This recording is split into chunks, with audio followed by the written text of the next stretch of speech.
মক্কার একজন ইমাম আছেন তার নাম শায়েখ, মদিনার একজন ইমাম আছেন তার নাম শায়েখ আব্দুর রহমান হুজাইফি মাদ্দাজিল্লাহুল আলী। 80 বছর বয়স ওনার, 40 বছর ধরে মদিনার মসজিদে তিনি নামাজ ইমামতি করে থাকেন।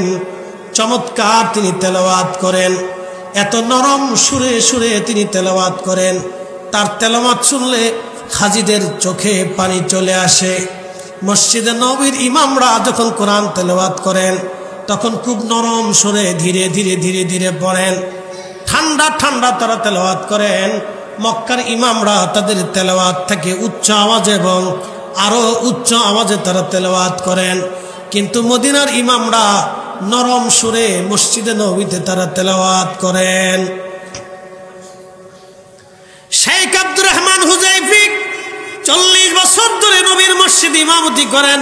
কিয়ামতের ময়দানে যদি আল্লাহ জিজ্ঞেস করেন, হুজাইফি 40 বছর ধরে আমার রসুলের মসজিদে তুমি নামাজ পড়িয়েছ, কিন্তু তুমি তোমার বাবা মার হক আদায় করো নাই, শেখ আব্দুর রহমান হুজাইফির জিন্দেগি মিথ্যা হয়ে যাবে, 40 বছরের ইমামতি তার শেষ হয়ে যাবে, 40 বছরের ইমামতি তার শেষ হয়ে যাবে। যুবক, আপনাকে বলতেছি মায়েরা, আপনি মাকে বলতেছি, মা আমার, অনেক সময় আমাদের মেয়েরা শ্বশুর বাড়ি আসে, অল্প বয়স হতে পারে মেয়েটার, 16, 17, 18 বছর বয়সে এই মেয়েটা সংসারের এত কিছু বুঝে না, কারণ সে মায়ের আদরের সন্তান ছিল, বাবার আদরের সন্তান ছিল, ভাইয়ের আদরের বোন ছিল।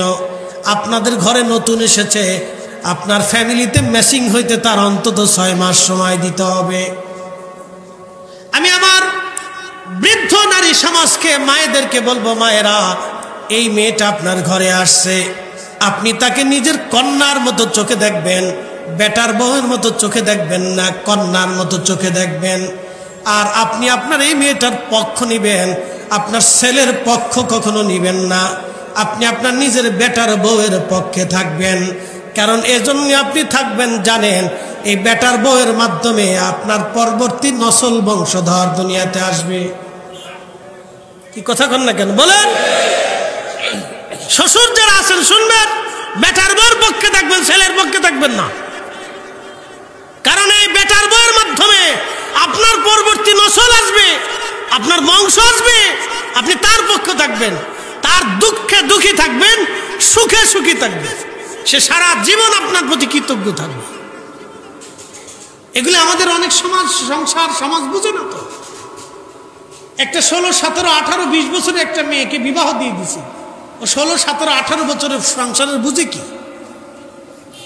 সে তো সংসারের কিছু তেমন বুঝে না তো।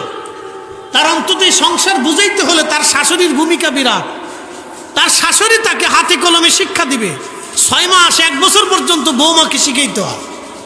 আপনার মেয়েটাকে আপনি 18 বছর শিখিয়েছেন, আপনার বৌমাকে আপনি 1 বছর শিখাবেন না? আসার সাথেই খালি তার ভুল ধরবেন, এই ভুল ধরবেন, সেই ভুল ধরবেন, এটা ধরবেন, সেটা ধরবেন, এটা হবে কেন? খালি মহিলাদের মেয়েদের দুর্নাম খালি দোষ ধরলে তো হবে না, বেটার বউর দোষ ধরবে না, শাশুড়িদের দোষ আছে।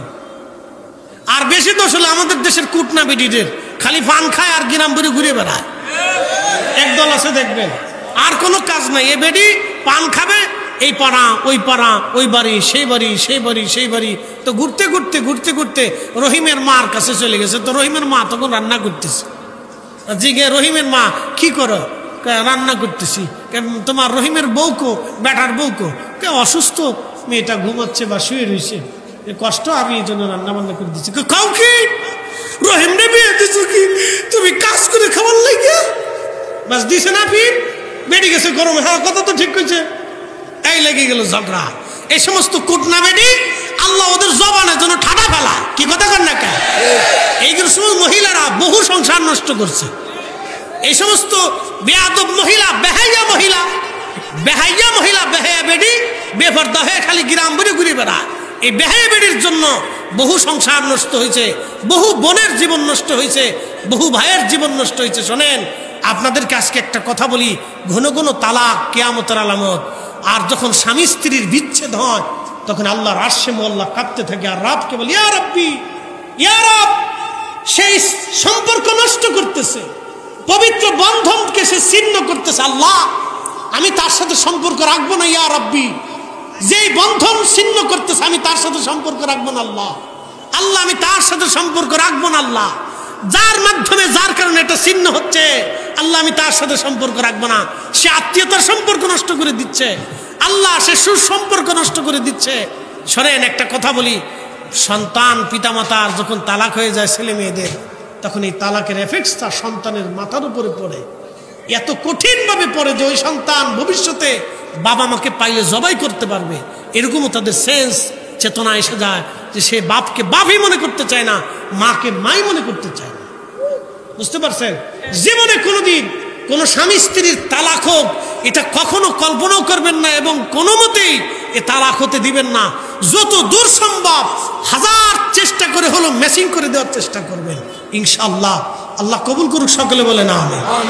এগুলি করবেন, বন্ধনকে ছিন্ন করবেন না, সাবধান। আপনাদেরকে অনুরোধ করব, স্বামী স্ত্রীর ভিতরে তালাক হয়ে যাক, ঝগড়া বারুক, এটা করাবেন না। যতদূর সম্ভব তাদের সাথে ম্যাচিং করাই দিবে,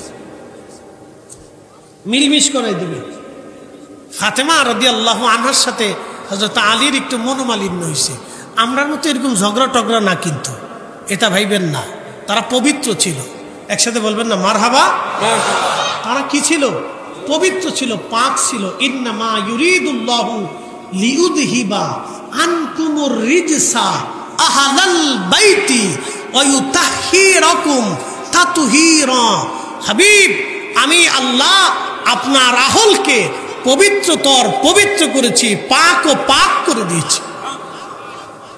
সেটা বলেন আল্লাহু আকবার। ফাতেমা, আলী, হাসান, হুসেন এরা পাক ছিল, পাক পবিত্র ছিল।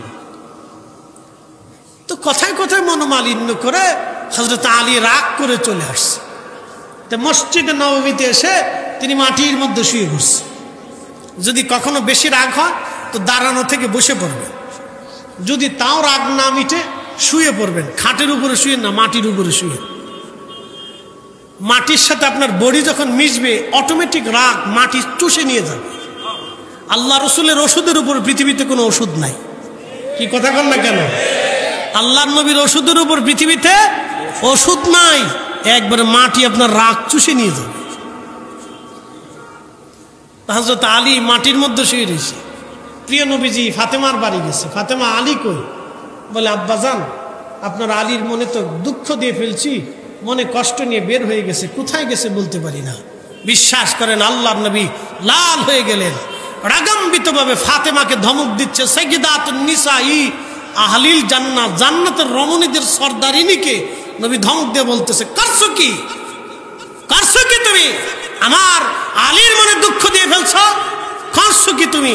দেখেন আল্লাহ রসুল কিন্তু জামাইয়ের পক্ষ নিছে, মেয়ের পক্ষ নেয় নাই। একসাথে বলবেন না মারহাবা। জামাই মেয়ের মধ্যে ঝগড়া হলে মেয়ের পক্ষ নিবেন না, জামাইয়ের পক্ষ নিবেন, সংসার বেঁচে যাবে।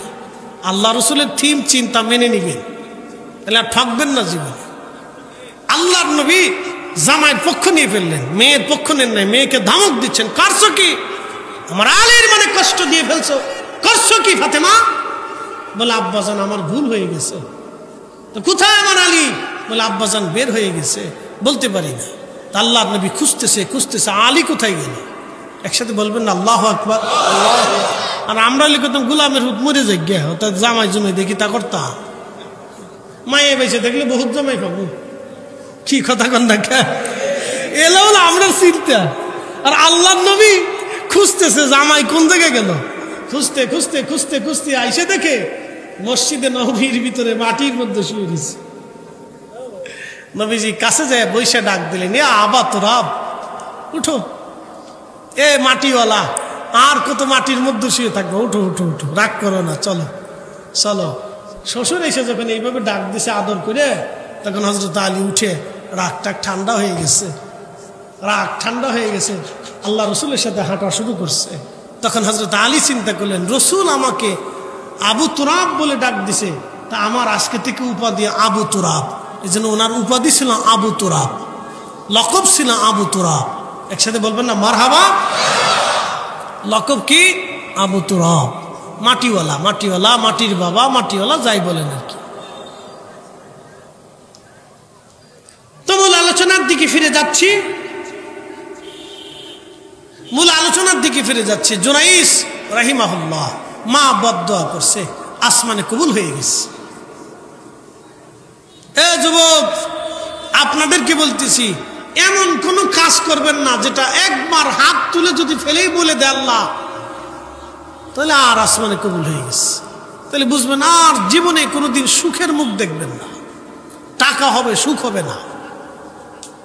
টাকা হবে, সুখ হবে না। পয়সা অনেক হবে, সুখ হবে না, শান্তি পাবেন না। অশান্তি লেগেই থাকবে সবসময়, একটার পর একটা, একটার পর একটা, একটার পর একটা লেগে থাকবে, কখনো সুখ হবে না। এটা দিয়ে সুখ হয় না। যদি এগুলো দিয়ে বেশি সুখ হইতো তাহলে আমাদের ইমাম সাহেবরা বেশি অসুখী হতে। কারণ প্রত্যেক ইমামের বেতন 5,000, 6,000, 8,000, 10,000। কি কথা কর না কে? একটা বিড়ির দাম কত? জোরে বলেন, সিগারেটের দাম কত? হ্যাঁ, 18 টাকা, 20 টাকা। আমি 10 টাকাই ধরলাম, কম টাকারটাই ধরলাম। তো 10 টাকা একটা বিড়ির দাম যদি হয়, একজন 1 প্যাকেট বিড়ি খায় প্রত্যেক দিন। 1 প্যাকেটে কয়টা থাকে? 10টা থাকে। তো 20টাও থাকে, আমি 10টাই ধরলাম, আরো কমাই না। তো আমি এক মুরব্বির জিগে কয়টা খান? কয় চাচা 60টে খাই। আমি আপনি মানুষ না জিন, যাই কন খাইতেই হবে, না খেলে আমার জান বাঁচে না। আমি খান, খাইয়ে যদি বেহেশত পান তো চেষ্টা করে দেখেন, আর কি করবেন? আপনি 60টে বিড়ি খান, আপনার কেন ওয়াজ করে আমি ফিরাইতে পারবো? আপনার হসপিটালে নিতেই। আমি একদিন বাথরুমে ঢুকছি, তো খালি গন্ধ খায়, বিড়ির গন্ধ। তো 5 টাকা 10 টাকা করে কেয়ারটেকার নেয়, তো বের হইয়া বললাম পাবলিক টয়লেটে, বেটারে খালি বিড়ির গন্ধ খায়, পরিষ্কার করতে আরস না, খালি টেহাই গুনস। কা হুজুর, আপনার আগে যেটা ঢুকছে হ্যাঁ তাই বিড়ি টানছে। বিড়ি টানার জায়গা তো অনেক আছে, আর কে পার্কে, গাছের নিচে, সার দোকানে, স্টলে মিস্টলে, ওখানে না খেতে পারে, তা বাথরুমে খাই কেনে। কা হুজুর, না টানলে বলে ক্লিয়ার হয় না। বুঝতে পারছেন? হেতাই বিড়ি ধরে নাই, বিড়ি হেরে ধরে ফেলছে। কি কথা কন দেখা, বিড়ি হেরে ধরছে। হ্যাঁ, এই বিড়ি ধরছে না, বিড়ি হেরে ধরছে। এখন বিড়ি হেরে ধরে ফেলছে। শোনেন, বিড়ি খাওয়ার আগে কোনো বিসমিল্লাহ নাই, খাওয়া শেষে আলহামদুলিল্লাহ নাই। যদি আপনার পৃথিবীর সবচেয়ে দামি বিড়িটাও দেওয়া হয়, তাও কি মসজিদে খেতে পারবেন? একসাথে বলেন, পারবেন? যেটা মসজিদে খাওয়া যাবে না, সেটা ও বিসমিল্লাহ যেটার আগে নাই, ওটা খাওয়াই যাবে না, ওটা ছেড়ে দিতে হবে। কি কথা কর না কেন? ওটা কি করতে হবে? ছেড়ে দিতে হবে। এটার আগে বিসমিল্লাহ নাই, ছেড়ে দিতে হবে। আল্লাহ পাক, জোরে বলেন আল্লাহ কি? আল্লাহ পাকটাকে কবুল করে, মনে রাখবেন এটা। আল্লাহ পাক, আল্লাহ পাককে পছন্দ করে। এই যে দেখেন, আল্লাহ রসুল বলতেন, উম্মত প্রত্যেক নামাজের আগে মেসাক করো, মুখ ফ্রেশ রাখতে, পবিত্র রাখতে মেসাক করো। আল্লাহর হাবিব ডাক দিয়ে বলে, সাহাবীরা, জুরাইজের মায়ের বদদোয়া আল্লাহর দরবারে কবুল হয়ে গেল। বদদোয়া কবুল হয়ে যাওয়ার পরে ওই এলাকার একটা রাখাল ছিল, রাত্রিবেলা এসে জুরাইজের খানকার পাশে মাঝে মধ্যে রাত্রিবেলা ঘুমাইতো। ওই রাখালের সাথে ওই এলাকার এক স্বাধীন মহিলা একটা মেয়ের সাথে অবৈধ সম্পর্ক হলো। একটা পর্যায়ে তারা জেনা করলো, জেনা, অপবিত্র কাজ জেনা করে ফেললো। জেনা যখন করছে তখন ওই মেয়েটা অন্তঃসত্ত্বা হয়ে গেল। আস্তাগফিরুল্লাহাল আযীম, লা হাওলা ওয়ালা কুওয়াতা ইল্লা বিল্লাহ। মেয়েটা যখন অন্তঃসত্ত্বা হয়ে গেল, গর্ভবতী হয়ে গেল, তখন ওই মেয়েটা জানতে পারছে, বুঝতে পারছে সে অন্তঃসত্ত্বা। তখন এই মেয়েটাকে লোকেরা জিজ্ঞেস করলো, হে নারী, তুমি কার মাধ্যমে অন্তঃসত্ত্বা হলা বলো?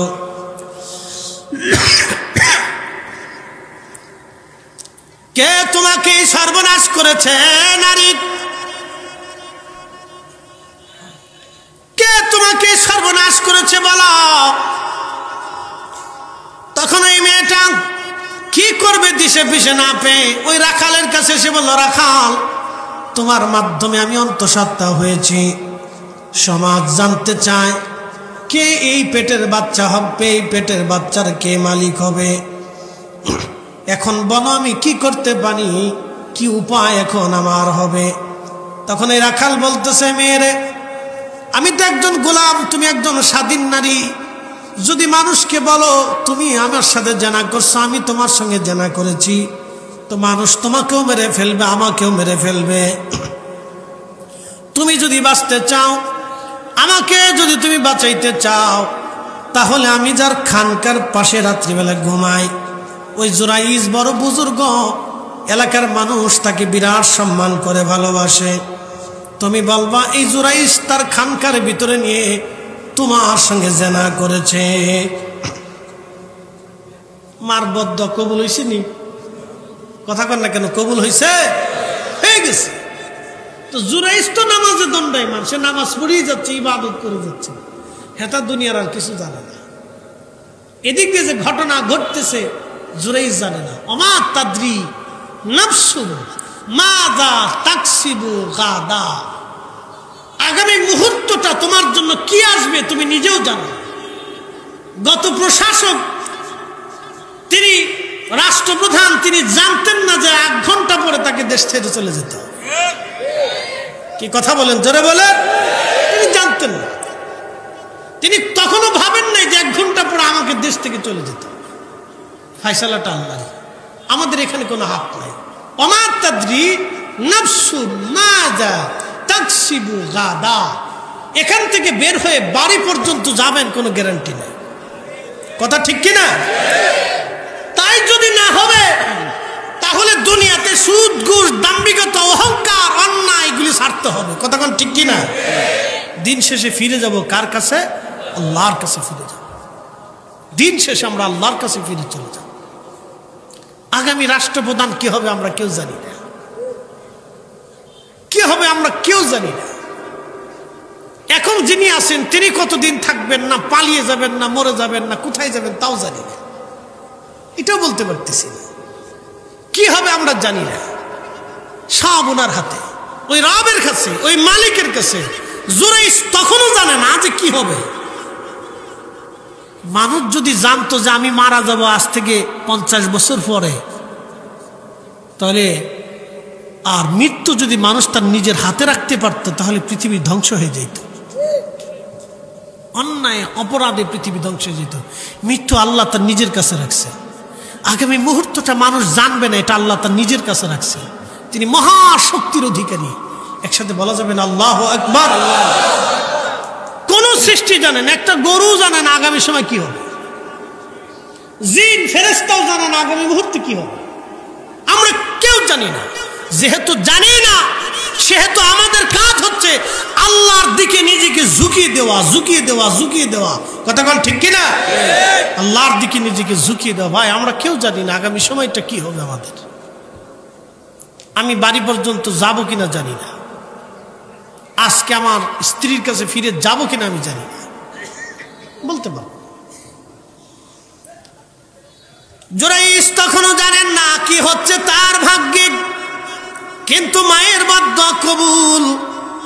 হযরত জুরাইজ রাহমাতুল্লাহ আলাইহি খানকার মধ্যে মেয়েটাকে লোকেরা ডেকে নিয়ে গেল, হে নারী বলো কে তোমাকে সর্বনাশ করেছে? ওই রাখালের কথা অনুযায়ী মেয়েটা চিন্তা করলো, হা জুরাইজের কথা যদি বলি তাহলে আমিও বেঁচে যাব, জুরাইজও বেঁচে যাবে। কারণ মানুষেরা জুরাইজকে সম্মান করে, বিরাট বড় সম্মান করে জুরাইজকে। আল্লাহর ওলি জুরাইজ খানকার মধ্যে মেয়েটা বলে দিল, হা আমাকে সর্বনাশ করে দিয়েছে। তোমরা যাকে ওলি মনে করো, বুজুর্গ মনে করো, ওই জুরাইজ খানকার ভিতরে নিয়ে আমার সঙ্গে জেনা করেছে, যার কারণে আমি অন্তঃসত্ত্বা হয়ে গেছি। আমি অন্তঃসত্ত্বা হয়েছি। এই বাচ্চার মালিক হলো জুরাইজ, এই বাচ্চার মালিক আমি না, এই বাচ্চার মালিক জুরাইজ। যুবকরা লাঠি সোটা নিয়ে জুরাইজের খানকার উপর আক্রমণ করলো, আগুন দিয়ে পুড়িয়ে ফেললো খানকা। জুরাইজকে বের করে এনে মারতে লাগলো। জুরাইজ ডাকতে বলে, যুবক কি কারণে তোমরা আমাকে মারো, বলো কি হয়েছে? লোকেরা বলল, তুমি ভণ্ড, তুমি প্রতারক, অমুকের মেয়ের সঙ্গে তুমি জেনা করেছো, সে অন্তঃসত্ত্বা হয়ে গেছে। জুরাইজ বলল, দেখো ওই আল্লাহর কসম করে বলি যার হাতে আমার জীবন মরণ, আমি মেয়েটাকে কোনোদিন দেখিও নাই, জেনা করা তো দূরের কথা, আমি তাকে কোনোদিন দেখিও নাই, তার চেহারাটা কেমন আমি বলতেও পারবো না। এর ভিতরে তো দুই একজন গুণী মানুষ আছে, বিচক্ষণ, তারা বলল দাঁড়াও, মারামারির দরকার নাই, জিজ্ঞাসা করি আগে। মহিলাকে কাছে বসাইয়া জুরাইজকে সামনে বসাইয়া বলল, মহিলা বলো কে তোমার সঙ্গে জেনা করেছে? মহিলা তখনও বলতেছে জুরাইজ আমার সঙ্গে জেনা করেছে। কি এক সাংঘাতিক বিপদ! তখন তো এমন আধুনিক সিস্টেম ছিল না, ডিএনএ মিনের টেস্টের ব্যবস্থা ছিল না। তখন লোকেরা বলল, জুরাইজ আমি জানি তুমি বুজুর্গ, আমরা জানি তুমি বুজুর্গ, জুরাইজ রে বিচার তো সাক্ষী তলব পছন্দ করে, সাক্ষীর মাধ্যম ছাড়া বিচারের কোনো শেষ পর্যন্ত সাক্ষী লাগে। জুরাইজ মহিলা অন্তঃসত্ত্বা হয়েছে, মহিলা গর্ভবতী, তার পেটের বাচ্চাই তার সাক্ষী। কিন্তু মহিলা বলতেছে তুমি তার সাথে জেনা করছো, আমরা তো জেনার সময় ছিলাম না, কিন্তু মহিলা তো অন্তঃসত্ত্বা, তার তো বাচ্চা, সে তো জেনা অবশ্যই হয়েছে, কেউ না কেউ তার সাথে জেনা করেছে জুরাইজ। কিন্তু মেয়েটা বলতেছে তুমি তার সাথে জেনা করছো। জুরাইজ মহিলার সাক্ষী, মহিলার পেটের বাচ্চা, তোমার কি কোনো সাক্ষ্য প্রমাণ আছে যে তুমি তার সঙ্গে জেনা করো নাই? বলো। কি বিপদ না, কি মুসিবতে পড়ছে দেখে, মার বদদুয়া। এত বড় বুজুর্গ, মার বদদুয়া লেগে গেছে, মার বদদুয়া লাগছে। মার সাথে তেমন কিছু খারাপ ব্যবহার করে নেই, শুধু দরজা খুলে নেই আর কথা বলে নেই। এই ভালো করে শুনে যাবেন যুব শ্রেণী, মার সাথে ঝগড়া করে নাই, মাকে গালিও দেয় না, রাগও করে নেই, শুধু দরজাটা খুলে নেই, মার সাথে কথা বলে নেই, তাতেই মা বদদুয়া করে ফেলছে, আর তাতেই আল্লাহর দরবারে কবুল হয়ে গেছে। High high high! এই জন্য আল্লাহ কোরআনে বলছেন, ইম্মা ইয়াবলুগান্না ইনদাকাল কিবার, তোমার পিতামাতা যদি বৃদ্ধ হয়, বুড়া হয়ে যায়, আহাদুহুমা আও কিলাহুমা ফালা তাকুল লাহুমা উফ, তুমি এমন কোনো আচরণ করো না, এমন ভাষা প্রয়োগ করো না, এমন ব্যবহার তুমি তোমার পিতামাতার সাথে করিও না যে যার কারণে সে উফ শব্দটা পর্যন্ত করে বসে। ওয়ালা তানহারহুমা ওয়াকুল লাহুমা কাওলান কারীমা, আর তার সাথে রূঢ় কোনো ভাষা ব্যবহার করবে না, দয়ার ভাষা ব্যবহার করবে, নরম নরম ব্যবহার করবে, আর তার সাথে তুমি দয়া করবে, তাকে হেসান করবে যদি বৃদ্ধ হয়ে যায়। আল্লাহ তার পবিত্র কালাম এটা নিজে শিক্ষা দিচ্ছে, আপনাকে বুঝে যেতে হবে। তো জুরাইজ বলতেছে, এ লোকেরা, হ্যাঁ মহিলার সাক্ষী তো মহিলার পেটের বাচ্চা, আমারও সাক্ষী আছে। বলে তোমার সাক্ষী কি? কই পেটের বাচ্চাটাই আমার সাক্ষী। তো লোকেরা বলল, কি করে ওই পেটের বাচ্চা তোমার সাক্ষী হবে? বলে ওই বাচ্চা প্রসব হবে, বাচ্চা দুনিয়াতে আসবে, আমি জিজ্ঞাসা করব আমি তার মালিক নাকি অন্য কেউ তার মালিক। বলে জুরাইজ বাচ্চা কি কথা বলবে? জুরাইজ বলতেছে, হ্যাঁ আমি বললে অবশ্যই বাচ্চা কথা বলবে, সেই বাচ্চাই বলে দিবে আমি তার মালিক নাকি অন্য কেউ তার মালিক। একসাথে বলা যাবে আল্লাহু আকবার। এত বড় বুজুর্গ মার কাছে ধরা পড়ে গেছে, এত বড় বুজুর্গ মায়ের বদদুয়ার কাছে ধরা পড়ে গেছে, আর আমি আপনি সাদা কিচ্ছু না, কিছুই না। এই জন্য আপনাদের প্রতি আমাদের অনুরোধ হলো, পিতামাতার খেদমত দুনিয়াতে করে যাবে। এখন কেউ যদি প্রশ্ন করেন, ফরিদি হুজুর বাবা মা তো কবরে চলে গেছে, ভুল তো আমার হয়ে গেছে, আমার উপায় কি? রুখসত আল্লাহ নবী দিয়ে গেছেন। নবী বলতেন, উম্মত রে, তোমার পিতামাতা কবরে চলে গেছে, কিন্তু তুমি ভুল করে বসছো, এখন তোমার জন্য একটা সুযোগ হচ্ছে তার জন্য বেশি বেশি দোয়া করা। একসাথে বলা যাবে আল্লাহু আকবার। কি করা? জোরে বলেন, কি করা? দোয়া কে শিখাইছে? পড়েন তো, রাব্বির হামহুমা কামা রাব্বায়ানি সাগীরা। এই শব্দগুলি আমাদের না আল্লাহ? আল্লাহ। আমাদের না আল্লাহ? আল্লাহ। আল্লাহ নিজে বান্দাকে দোয়া করতে উদ্বুদ্ধ করছে, আর বান্দা আমাদের দেশে বেদাতের ফতোয়া দিয়ে বন্ধ করছে। কথা বুঝেন নাই মনে হয়? বুঝে যাবেন, কারো উপরে পড়লে আমার কিছু করার নাই। আল্লাহ নিজে দোয়া শিক্ষা দিয়ে, দোয়ার ভাষা পর্যন্ত কেমন হবে তাহা শিক্ষা দিয়ে আল্লাহ বান্দাকে দোয়া করতে উদ্বুদ্ধ করছে, আর বান্দা বেদাতের ফতোয়া দিয়ে এটা বন্ধ করার জন্য চেষ্টা করতেছে। তার মানে বান্দা আল্লাহর সাথে যুদ্ধ ঘোষণা করেছে। আফসোস হতভাগ এই জাতির জন্য, আফসোস এই জাতির জন্য যে বান্দা নিজে ফতোয়া দিয়ে বন্ধ করার চেষ্টা করতেছে, আর আল্লাহ নিজে তার জবানের ভাষা দিয়ে দোয়া শিক্ষা দিয়ে দোয়া করার জন্য উদ্বুদ্ধ করতেছে যে করো দোয়া, এইভাবেই করো। অকুর রাব্বি রাহমহুমা কামা রাব্বায়ানি সগীরা।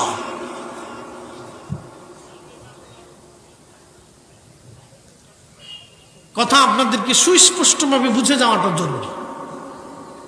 যদিও আমার চাইতে অনেক বড় বড় আলেম এখানে বসে আছে, কিন্তু যদি আমি অযুক্তিপূর্ণ বলি তাহলে বলবেন আপনার কথার কোনো যুক্তি কথা নাই। যদি না থাকে তাহলে বলেন আল্লাহ কোরআনে কেন এই ভাষা শিক্ষা দিবে? বলেন আল্লাহর কি দায় ঠেকছে? আল্লাহ কি আমাদের মুখাপেক্ষী?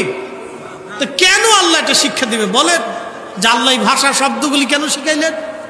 যদি দোয়া নাই থাকবে তা আল্লাহ শিখাইলেন কেন? যদি দোয়া না থাকবে তা আল্লাহ কেন শিখাইলেন? এই জন্য যত বেশি সম্ভব পারেন তলাবাইল একরামকে ডেকে নিয়ে বাড়িতে কোরআন খতম দিয়ে মিলাদ পড়িয়ে বাবা মার জন্য দোয়া করে হক আদায় করবেন। কথা মনে হয় বুঝেন নাই আপনারা? আবার বলতেছি, কোরআন খতম দিয়ে তলাবাদেরকে নিয়ে তলবে ইলমদেরকে নিয়ে কোরআন খতম দেওয়াইয়া মিলাদ দুরুদ পড়াইয়া দোয়া করাইয়া বাবা মার হক আদায় করবে। বন্ধ করবেন, করে দেন, অসুবিধা নেই, কারোই লস হবে না, শয়তানের লাভ হবে। লস খালি আপনার বাবা মার হবে আর আপনার জীবনে হবে, কোনো সমস্যা নেই, শয়তানের লাভ হবে। বলে হুজুর কোন দলিলে? বলতেছি, পৃথিবীতে আর কোনোদিন কোনো খাদিমুর রসুল আর কোনোদিন জন্ম হবে না, কোনো মার খাদিমুর রসুল জন্ম দিতে পারবে না। তা আনাস ইবনে মালিক, তেনার 100-র উপরে সন্তান ছিল, নাতি নাতকুর দিয়ে কয়েকশো হবে, 100-র মতো সন্তান ছিল। তেনার আদত ছিল প্রত্যেক রাত্রে তিনি কোরআন খতম দিতেন। এই কোরআনের 1 পানা 2 পানা তিনি বাকি শেষ অংশ রেখে দিতেন। 29-30 ফজরের নামাজ পড়ে তিনি বাড়িতে যাইতেন, সব সন্তানদেরকে ডাকতেন, নাতি পুতিদেরকে ডেকে নিয়ে বসতেন, বৈশা বাকি 29 এবং 30 পানা সবাইকে নিয়ে তেলাওয়াত করতেন। তেলাওয়াত করার পরে খাদিম রসুল হযরত আনাস রাদিয়াল্লাহু তাআলা আনহু সবাইকে নিয়ে জামাতের সাথে দোয়া করতেন। দোয়া শেষ হয়ে যাওয়ার পর পৃথিবীর সব জীবনী গ্রন্থে তো ওনার জীবনী পড়ে দেখবেন। আমি কয় কিতাবের নাম বলব, যে কয়জন মুহাদ্দিস সাহাবা ইকরামের জীবনী লেখছে সব কয়টা কিতাবে ওনার জীবনী পড়ে দেখবেন। বাস আমি কোনো কিতাবের নাম বললাম না, এখন যদি খুঁজে না পান তাহলে আপনার কপাল। তো উনি দোয়া শেষ করে বলতেন, হে আমার সন্তানরা, আমি আমার মাসুকের পবিত্র জবান থেকে শুনতাম আমার রসুল বলতেন কোরআন খতমের পরে যেই দোয়া হয় সেই দোয়া আল্লাহর দরবারে কবুল হয়ে যায়। আসতে হয়ে গেল না? জোরে বলবেন। একটু কবুলিয়তের আশায় খাদিম রসুল কোরআন খতম দিয়ে সবাইকে নিয়ে বসে দোয়া করতেন। আর আপনার বাড়ি তলবেলাকে ডেকে নিয়ে কোরআন খতম দিয়ে দোয়া করাইতে পারবেন না? খালি বেদাত বেদাতকে ছিলেন না।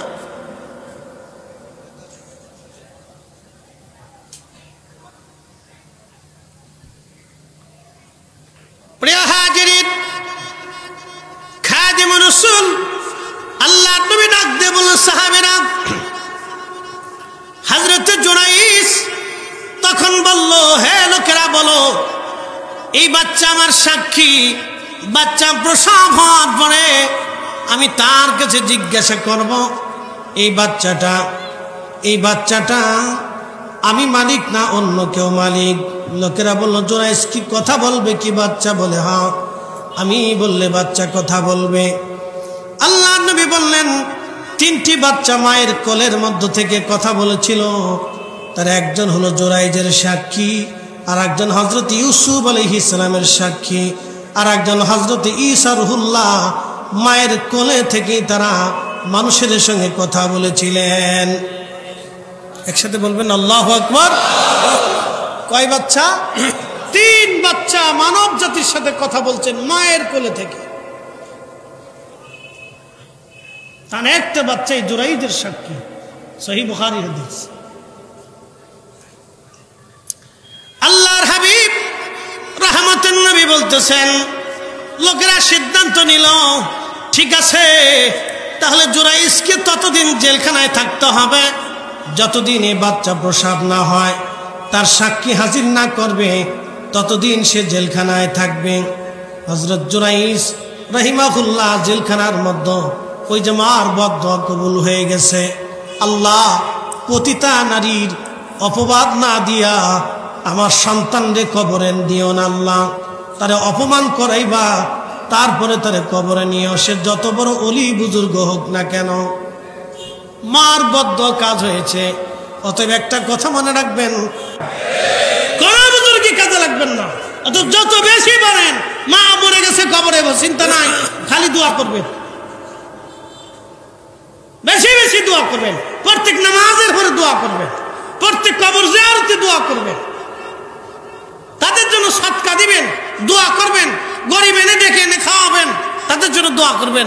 যদি কিয়ামতের ময়দানে পিতা মাতার বাধ্য সন্তান হিসেবে আল্লাহর দরবারে কবুলিয়ত পেতে হয়, দোয়া ছাড়া বিকল্প আর কোনো রাস্তা নাই। খালি বেদাত বেদাত কে শিরলিয়া মুসলমানদেরকে দূরে রাখেন না, সর্বনাশ হয়ে যাবে বহু মুসলমানের,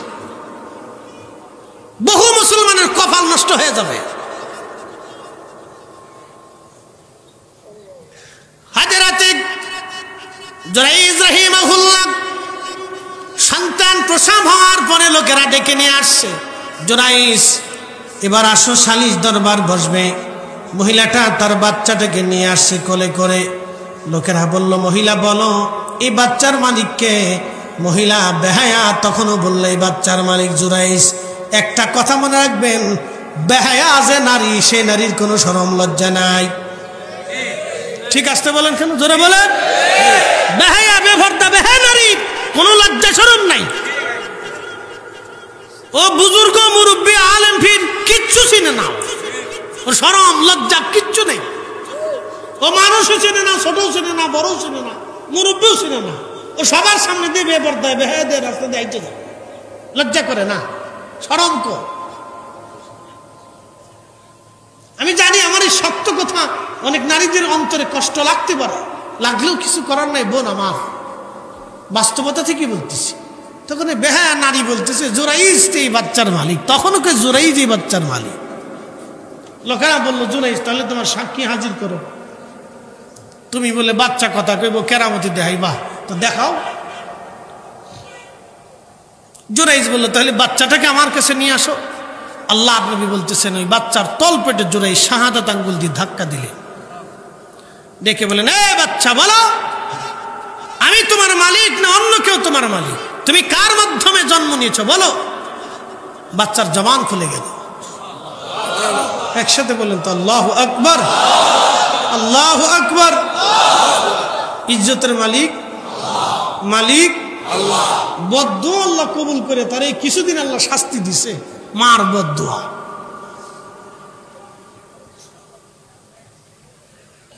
ওই যুগের উম্মতের যদি এই মর্তবা হয়, তাহলে এই যুগের উম্মতের কত মর্তবা?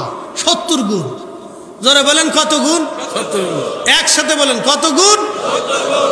একসাথে বলেন কত গুণ? 70 গুণ। এই জন্য শাহজালাল ইয়ামানি পানির উপরে যায় নামাজ বিছিয়ে দিছে।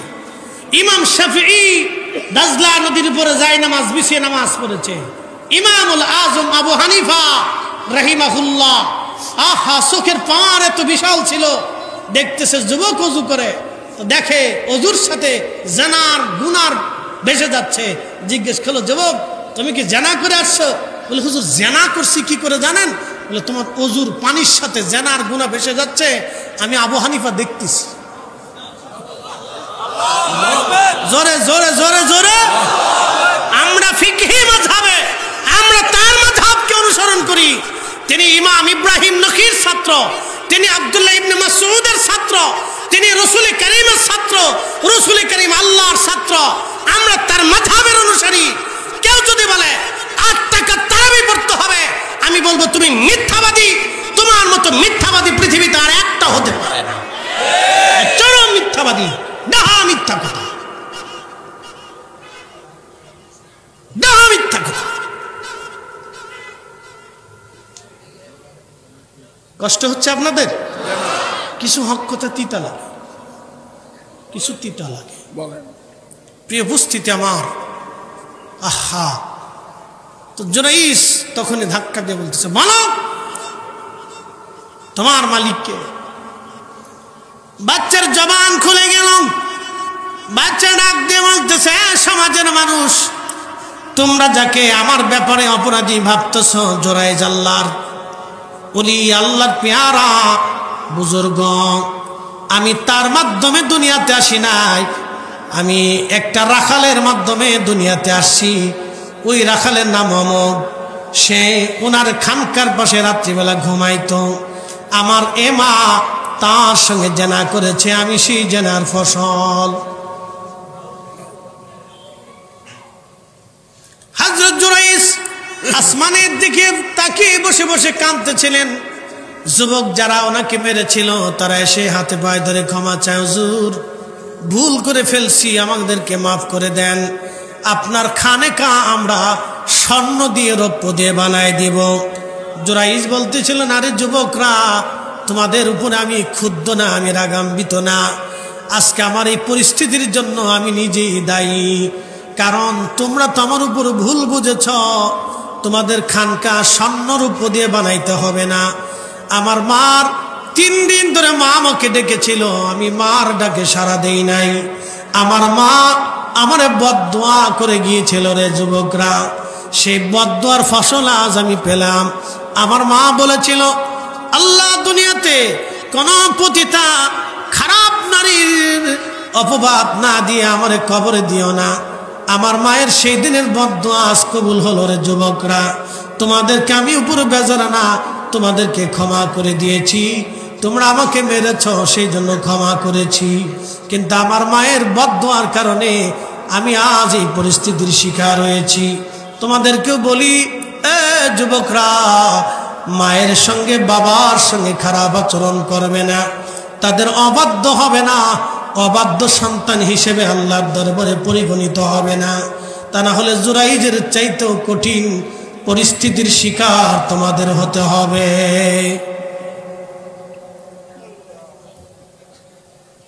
আল্লাহ রসুলের পবিত্র জবানের ঘটনা, এটা একবার সুস্পষ্ট বিশুদ্ধ ঘটনা। উপস্থিতি আপনাদেরকে বলতেছি, সেই জমানার উম্মতের দেখেন, এত বুজুর্গি থাকার পরেও আল্লাহ তারে মাফ করে নাই। কথা ঠিক কিনা? আল্লাহ তাকে মাফ করে নাই। অতএব আপনাদেরকে বলবো, এই পিতামাতার প্রতি অনুরক্ত হবেন, মহাব্বত রাখবেন। সম্পদ কম হোক বেশি হোক, শোনেন একটা কথা বলে দিয়ে যাই, মা বাবার খেদমত থাকলে সন্তান পৃথিবীতে 3টে জিনিস পায়। 1 নম্বর হায়াত পায়, 2 নম্বর দৌলত পায়, 3 নম্বরে ইজ্জত পায়। হায়াত, দৌলত, ইজ্জত। হায়াত, দৌলত, ইজ্জত। হায়াত, দৌলত, ইজ্জত। 3টে জিনিস সে দুনিয়ার থেকে পাবেই, আল্লাহ তাকে দেবে। হায়াত, দৌলত, ইজ্জত। এই জন্য পিতামাতার প্রতি বেশি বেশি দোয়া রাখবেন। ওয়ালাদিন সালিহিন ইয়াদউ লাহু, নেক সন্তানের দোয়া কবুল হয়, নেক সন্তানের দোয়া কবুল হয়। কবরস্থানে যে দোয়া করবেন, বাড়িতে তলবে ইলম ডাকবেন, এলাকার মুরব্বীদেরকে ডেকে দোয়া করাবেন, কোনো নিষেধ নেই, করাবেন। জিকিরের মজলিস ঘরে কায়েম করবেন। আল্লাহ রসুল বলছেন, তোমরা ঘরকে কবর বানায় না, বাড়িতে জিকিরের মজলিস কায়েম করবেন।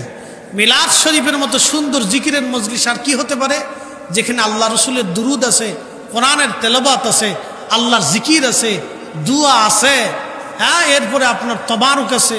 তো অসুবিধে কি? বলবেন হুজুর জিলাপি না খাইলে কি হয় না? এখন আমি প্রশ্ন করি, জবাব দিবেন। সহিহ বুখারীতে রসুল বলেন, উম্মত তুমি জাহান্নাম থেকে বাঁচো, জাহান্নাম থেকে বাঁচো। তোমার ভাইকে একটা খেজুরের দানা খাওয়াইয়া হলো জাহান্নাম থেকে বাঁচার চেষ্টা করো, একটা খেজুর খাওয়াইয়া হলো জাহান্নাম থেকে বাঁচার চেষ্টা করো। যদি খেজুর না থাকে তাহলে তোমার ভাইয়ের সাথে একটা ছোট্ট মুস্কি হাসি দিয়ে হলো জাহান্নাম থেকে বাঁচার চেষ্টা করো। একসাথে বলবেন না মারহাবা। খাওয়াইতে আল্লাহ রসুল উদ্বুদ্ধ করছে। এখন এখানে যদি কেউ মনে করে যে এই কমিটি গরু খাওয়াই দেখায় লোক বেশি যায়, কেন এ কথা বলবেন কেন? রিজিক আমরা খাওয়াই না আল্লাহ খাওয়ায়?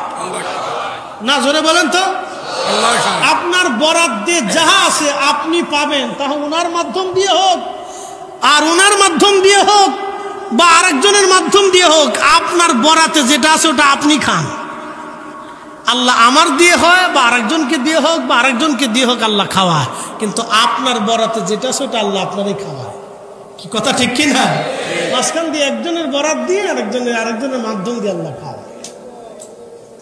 বুঝতে পারছেন? এগুলি করবেন। এখন আপনাদেরকে বলি, বলেন বাড়িতে একটা কুত্তা নিলেন, একটা কুকুরের বাচ্চা আপনি বাড়িতে নিছেন, তো গলার মধ্যে রশি দিয়ে ওরে বেঁধে রাখছেন। আপনি 2 দিন 3 দিন 4 দিন 5 দিন খাবার দিলেন না, না খেয়েও মরে গেল। এই কুকুরটা আপনার বাড়িতে না খেয়ে মরে গেল। বলেন আপনার কি জান্নাতের আশা করতে পারেন? হ্যাঁ, ওই একটা জীবন আপনি ফিরিয়ে দিতে পারবেন? ও আপনার কারণে কষ্টে তিলে তিলে তিলে তিলে না খেয়ে মরে গেছে, ওটার হিসাব দিতে পারবেন? বুঝে যাবে। একটা কুত্তাকে ক্ষুধার্ত রেখে যদি আপনি জান্নাতের হিসাব কষতে না পারেন, তাহলে মানুষকে খাওয়াইলে আরো কি পরিমাণ হয় বুঝে নেবে।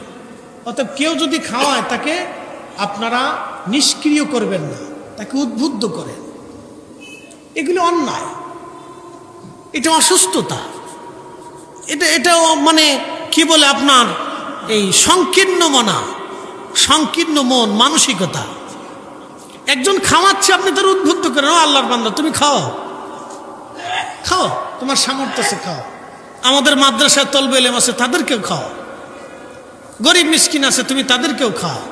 তোমার আত্মীয় স্বজন আছে, তুমি খাও, তোমার যদি সামর্থ্য থাকে খাও, অসুবিধা নেই। উদ্বুদ্ধ করে, সংকীর্ণ মনা পরিহার করে উদ্বুদ্ধ করেন বান্দাকে, আল্লাহর দিকে ডেকে আনার জন্য উদ্বুদ্ধ করে। বিভিন্ন মাধ্যমে মানুষ আল্লাহর দিকে ডাকতে হয়। কেউ বই লেখে ডাকে, কেউ ওয়াজ করে ডাকে, কেউ ওয়াজ সাজায় ডাকে, কেউ ফির মুরিদি করে ডাকে, কেউ হেঁটে হেঁটে বাজারে দোকানে বসে ডাকে, কেউ জিকিরের মজলিস কায়েম করে ডাকে, কেউ তালিম তরবিয়ত দিয়ে ডাকে। তো ডাকুক না, যে যে পদ্ধতিতে ডাকুক, সে আল্লাহর দিকে ডাকতেছে, ডাকতে থাকুক। সবাই আল্লাহর দিকে ডাকুক, ডাকতে থাকুক। তা আমরা এগুলো পরিহার না করি, আমরা তাদেরকে উদ্বুদ্ধ করি, ভালো কাজের দিকে উদ্বুদ্ধ করি।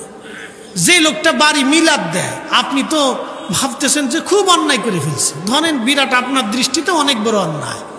এই লোকটা বাড়িতে মিলাদ দেয়, মিলাদ দিয়ে কি করে? চেয়ারম্যানিতে দাঁড়াবে, টেন্ডার মেন্ডার পাবে, তা কি পাবে? সে তো একটু নিয়ত করে যে আমার বাড়িতে আল্লাহর বান্দারা আসবে, একটু দোয়া খায়ের করবে, বিনিময়ে আমি এই আমার সামর্থ্য অনুযায়ী কিছু মেহমানদারি তাদেরকে করব। তো করুক না, সে যদি আপনার 10 জনকে মেহমানদারি করতে চায় তো করুক। তা আপনি একটু দোয়া করবেন না তার জন্য? তার বাড়ি খাবেন, তা আপনি একটু দোয়া করবেন না? আমাদের দায়িত্ব আছে না? একজনের বাড়ি যদি কেউ আমাকে খাওয়ায়, তার জন্য দোয়া করতে হয় না? করতে হয় তো, তার জন্য দোয়া করতে হয় যে আল্লাহ সে আমারে খাওয়াইছে, তুমি তার জন্য উত্তম রিজিকের ব্যবস্থা করো। একটু দোয়া করেন না, অসুবিধা কি?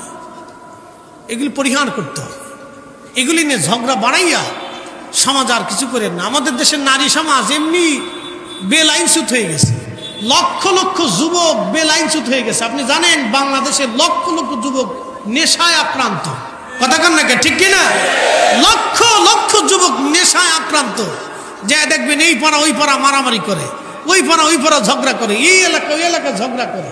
বাপরে বাপ, লক্ষ লক্ষ জেনারেশন নেশায় আক্রান্ত হয়ে গেছে।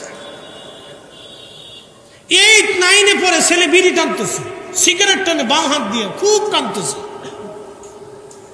খুব টানতেছে, খুব টানতেছে। বাপের হোটেলে কাজ, খুব টানতেছে। বাবে ওইদিকে বিদেশে যাইয়া ছেলের জন্য বাবার প্রচন্ড সৌদির উত্তাপে গরমে বাবার শরীর পুড়ে গেছে, আর ছেলে এইদিকে বিড়ি টেনে মুখ পুরাইতেছে। বুঝতে পারছেন? আমাদের যুবকরা তো ধ্বংসের দিকে যাচ্ছে, এদেরকে আমাদের দিকে, আল্লাহর দিকে ডেকে আনতে হবে। এগুলি কিছু কিছু ভালো কাজ আছে, এগুলি আমরা মানে পরিহার না করে উদ্বুদ্ধ করে দিই যে করেন, শিক্ষা দেন যে করেন। আল্লাহ জিকিরের মাহফিল বাড়িতে করবেন, করেন। ওই জিকিরের আওয়াজে, জিকিরের কারণে ছেলের দিল নরম হতে পারে, ও ভালো হতে পারে।